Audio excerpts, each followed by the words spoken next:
brought to you by Baidyanath कब्जहर, पाचन को बेहतर बनाए। भारत का फेफड़ा दम तोड़ रहा है। चौंक गए ना? लेकिन ये सच है। भारत का फेफड़ा यानी छत्तीसगढ़ के हसदेव अरण्य जंगल में बेतहाशा पेड़ों की कटाई की जा रही है। ये सिलसिला 26 सितंबर को शुरू हुआ था। हैरत की बात यह है कि इसके लिए एक्सपोर्टर्स भी चेतावनी दे चुके हैं कि इस कटाई से पर्यावरण को बहुत ज्यादा नुकसान पहुंचेगा, लेकिन सरकार के कानों में जूं तक नहीं रेंग रही है। पेड़ों की कटाई की वजह से वहां आदिवासियों में जमकर गुस्सा है। पिछले दिनों से वो धरने पर बैठे हुए हैं। उनका कहना है कि वो जंगल नहीं, अपनी जिंदगी बचा रहे हैं, और सिर्फ हमारी ही नहीं, ये हाथी, तेंदुए और भालू जैसे जानवरों को बचाने की भी लड़ाई है। इसके बाद ये जानना अहम हो जाता है कि इन जंगलों में क्या खास है। पहला, ये जंगल 1500 वर्ग किलोमीटर में फैला हुआ है। दूसरा, ये 3000 किस्म के दुर्लभ औषधियां, पेड़ पौधे पाए जाते हैं।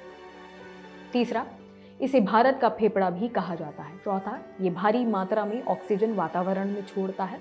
पांचवा, जंगल से महुआ, साल, तेंदुआ पत्ता जैसे वन्य उत्पाद मिलते हैं। छठा, आदिवासी परिवार को सालाना 60 से 70 हजार की आमदनी होती है। सातवां, इसमें करीब 5 अरब टन काला सोना यानी कोयला दबा हुआ है। अगर इन जंगलों में इतनी खासियत है तो हसदेव अरण्य को खतरा क्यों है? वो इसलिए कि इस जंगल में करीब 5 अरब टन काला सोना यानी कि कोयला दबा हुआ है। छत्तीसगढ़ सरकार ने 3 कंपनियों को इस जंगल में दबे कोयले को खोदकर निकालने का ऑर्डर दिया और भारी संख्या में पेड़ काटे जा रहे हैं, जिससे सिर्फ पेड़ ही नहीं बल्कि जंगल पर निर्भर इंसानों और जानवरों के अस्तित्व पर भी खतरा मंडरा रहा है। सूरजपुर, सरगुजा और कोरबा जिले में कोयले के करीब 23 ब्लॉक हैं। इन्हीं में 3 ब्लॉक को लेकर पूरा विवाद है। अब सवाल खड़ा होता है कि इसमें कौन कौन शामिल है। ये मुद्दा सिर्फ छत्तीसगढ़ सरकार और आदिवासियों के बीच का नहीं है। इस पूरे विवाद में कई पार्टियां भी शामिल हैं। केंद्र सरकार, राजस्थान सरकार और अडानी ग्रुप भी इस पूरे विवाद में शामिल है। इस पूरे खेल में अडानी का नाम कहां से सामने आया? क्योंकि राजस्थान सरकार ने खुदाई का जिम्मा अडानी ग्रुप को दिया है।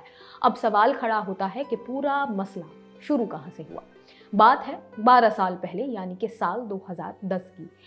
इस साल केंद्र की यूपीए सरकार ने राजस्थान सरकार को छत्तीसगढ़ में 3 कोयला खदानों की खुदाई की मंजूरी दी थी, लेकिन फेज 1 की कटाई के बाद ये फैसला पलट दिया गया, जिसके बाद 2015 में दोबारा खुदाई शुरू की गई और यहीं से हसदेव अरण्य में आदिवासियों का प्रदर्शन शुरू हुआ।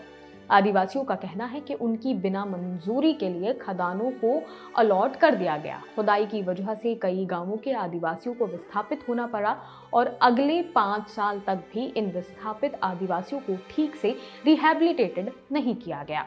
जब इस मामले को लेकर रिसर्च की गई तो रिपोर्ट में क्या सामने आया? पहला, world life institute of India के मुताबिक कोयला खदान हसदेव फॉरेस्ट रीजन में नहीं खोली जानी चाहिए और इस पूरे इलाके को नो गो जोन डिक्लेयर कर देना चाहिए। दूसरा, इस इलाके में जरा भी लापरवाही वन्य जीवों के लिए बहुत खतरनाक साबित हो सकती है। तीसरा, पिछले 7 सालों में PEKB कॉल ब्लॉक की वजह से इस पूरे इलाके पर बहुत गंभीर असर हुआ है, जिनका सही असेसमेंट अभी तक नहीं हो पाया है। सारे पेज सामने आने के बाद अब इस मामले को लेकर सरकार का क्या कहना है?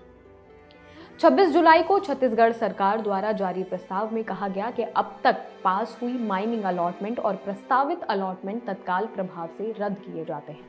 लेकिन हैरानी की बात यह है कि सरकार ने एक तरफ कहा कि अब हसदेव अरण्य में किसी भी तरह की माइनिंग नहीं होगी और दूसरी तरफ दूसरे फेज की माइनिंग के लिए पेड़ों की कटाई शुरू हो चुकी है।